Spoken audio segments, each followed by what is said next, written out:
Desde o resultado das eleições de 2016, o Partido Democrata só pensa em uma coisa: como vencer Donald Trump nas eleições de 2020. Se você olhar as principais pesquisas relativas ao eleitorado do Partido Democrata, a prioridade entre todos os desejos dos eleitores é exatamente isso: vencer Donald Trump. A pergunta que fica é: como fazer isso? Existem algumas leituras que dizem que para vencer Donald Trump, um candidato visto como de extrema direita, você precisa também radicalizar o discurso para apresentar uma alternativa diferente daquela que o levou à vitória, que seria justamente a crítica ao establishment, ou seja, ao status quo, à política tradicional. Em 2016, todo mundo dizia que Donald Trump não iria ganhar. Era impossível que ele ganhasse, era um candidato bastante radical, fora do establishment, que apostava contra os políticos tradicionais, justamente num país acostumado a votar em moderados como os Estados Unidos. No entanto, não foi isso que aconteceu. E desde então ficou a questão: será que se não fosse a Hillary Clinton, uma candidata que representava não apenas uma dinastia política, os Clintons, mas também era um puro suco de establishment, era uma política que tinha uma carreira dentro do Partido Democrata, que tinha a preferência do Partido Democrata, enfim. Se tivéssemos apostado na outra escolha que nós tínhamos, no Bernie Sanders, será que nós teríamos vencido aquelas eleições? De outra maneira, outras interpretações dizem que os Estados Unidos não conseguiu perceber naquele momento, os Estados Unidos, principalmente os democratas, não conseguiu perceber naquele momento que o Trump surfava numa onda maior que ele. Uma reação à política que vinha sendo estabelecida de maneira generalizada pelas sociedades ocidentais, marcadas por uma social-democracia, de apoio à globalização, que levou a um crescimento extraordinário do mundo nos últimos 30 anos, mas que, por outro lado, criou problemas relacionados principalmente ao estilo de vida da classe média, que perdeu seu poder de compra ao longo desses 30 anos. É justamente essa classe média ocidental que perde o seu espaço de protagonismo nas discussões de consumo, mas também política, que se volta contra essa política tradicional e elege Trump. Ao mesmo tempo, os analistas dizem, um sinal tinha sido dado. Lá no Brexit, foi exatamente isso que aconteceu. Aconteceu meses antes. Como é que a gente não percebeu que isso levaria a uma eleição do Trump? É aí que entra uma questão. Será que Sanders é realmente o candidato ideal para vencer Trump agora? Por que isso? Porque lá na Inglaterra, qual foi a opção do Partido Trabalhista? Radicalizar o discurso. Apostaram num político que era do Partido Trabalhista já histórico, mas que nunca teve uma voz ativa dentro do partido, o Jeremy Corbyn. Jeremy Corbyn fez exatamente o que se espera que Sanders pode representar nessas eleições. Voltou às origens do trabalhismo, com pautas ainda da década de 70, muitas vezes vistas como démodé, mas também vista como fiéis à sua origem. Um sujeito que nunca se vendeu ao sistema. Assim como Sanders, num diálogo maior com as classes trabalhadoras e com as reivindicações antigas do trabalhismo, mas não só disso, de expansão da própria social-democracia, no amparo às pessoas e às suas necessidades, eles entendiam que isso seria o suficiente para tentar fazer uma oposição ao Partido Conservador e ao discurso do Brexit, e, no entanto, o que aconteceu foi uma derrota fragorosa nas últimas eleições em dezembro de 2019, dando ao atual primeiro-ministro do Partido Conservador, Boris Johnson, uma vantagem que não se via há décadas do Partido Conservador sobre o Partido Trabalhista. Se os sinais não foram lidos em 2016, agora é preciso saber, esses sinais também nos servem para explicar este momento?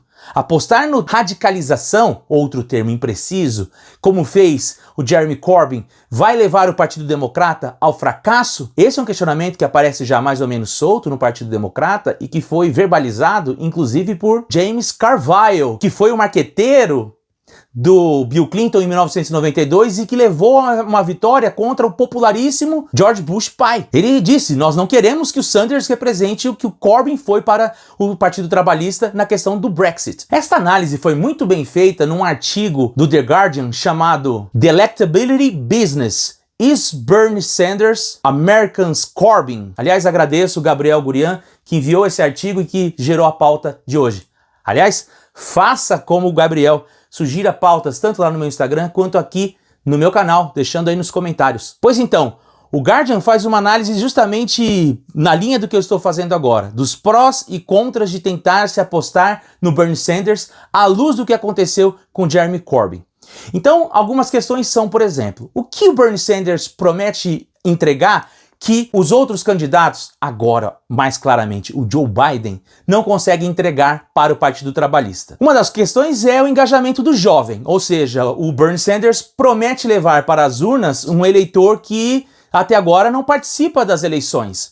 Isso, se a gente considerar que é um país em que o voto é facultativo, o fato dele ter um apelo muito grande entre os jovens faria com que o número de eleitores do Partido Democrata pudesse aumentar e assim aumentar as chances de se ganhar do Trump. Um segundo ponto seria que o discurso dele, ao apelar para as bases trabalhistas, dialoga com setores mais amplos da sociedade e também um discurso mais voltado para as desigualdades sociais, ao combate dos privilégios, faz com que isso tenha pontos de encontros com setores mais amplos da sociedade e que permitam que ele tenha uma pauta mais generalizante. Então, diferente dos discursos de esquerda mais recentes que apostam no sectarismo, ou melhor, no suposto sectarismo das discussões de identidade, o discurso do Bernie Sanders permitiria falar com um público mais amplo, que sofre os problemas da educação cara, da saúde cara e assim por diante. Qual que é o problema? O problema é que quando a gente olha para as eleições, de maneira geral, a gente percebe que em países em que o voto é facultativo, e aí eu tô falando mais especificamente Estados Unidos e Inglaterra, quem vota são os mais velhos. As pessoas com mais de 45 anos de idade.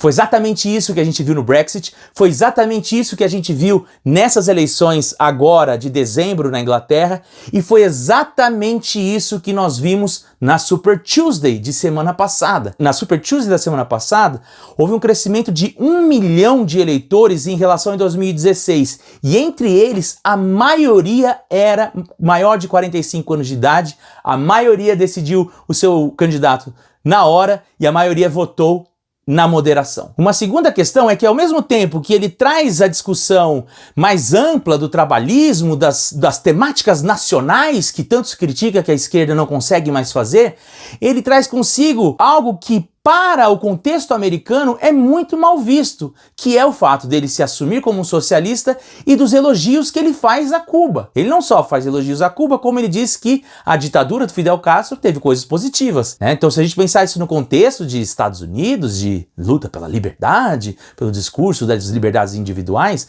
isso não cai bem. Isso faz também com que ele tenha um grande apelo entre os latinos, mas na Flórida ele não vai bem. E outra, a temática do trabalhismo, dessa discussão em torno do trabalho, das questões de classe, será que elas trazem realmente respostas para esse momento 4.0 das relações trabalhistas cada vez mais flexíveis que nós temos nos dias de hoje? Recentemente, um economista famoso chamado Blanco Milanovic escreveu um artigo dizendo que a gente está entrando num período da nossa sociedade, num momento do nosso capitalismo, que todo mundo é consumidor e produtor. Todo mundo que tem um carro é um consumidor, mas também é um produtor. É um sujeito que pode empregar esse veículo para fazer uma renda com Uber, por exemplo, ou então Airbnb e assim por diante. Então essas relações de trabalho estão bastante fluidas nos dias de hoje. Será que essas respostas que o Bernie Sanders trazem soluções para os dias de hoje? Então essa é uma crítica que, apesar de ele representar um tipo de político fiel às suas tradições,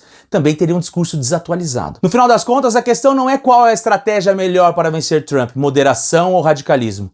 No fundo, as perguntas que precisam ser respondidas vão muito além dessa falsa dicotomia. Talvez o problema de se enfrentar o Trump é que os rótulos colocados sobre ele não foram precisos e revelaram muito mais um desejo do que a gente queria que ele fosse do que realmente ele é. Ao invés de se aceitar que o cenário era muito mais complexo e que o adversário era muito mais complexo do que se parecia, apostou-se na rotulação de que a culpa foi dos hackers, a culpa foi da Rússia, que ele é fascista, que ele é nazista, que ele é populista, quando esses rótulos, de maneira geral, apenas respondem uma parte do que ele é. E por isso, o desafio de superá-lo é bem maior do que uma simples opção entre radicalismo e moderação. E aí, o que você acha dessa análise? Acha que o Sanders, mesmo assim, é a melhor opção? Então, deixa sua curtida aqui no canal, não deixe de compartilhar com os amigos e comente. Diga o que você acha. Sanders é a melhor opção ou o Partido Democrata está diante de um beco sem saída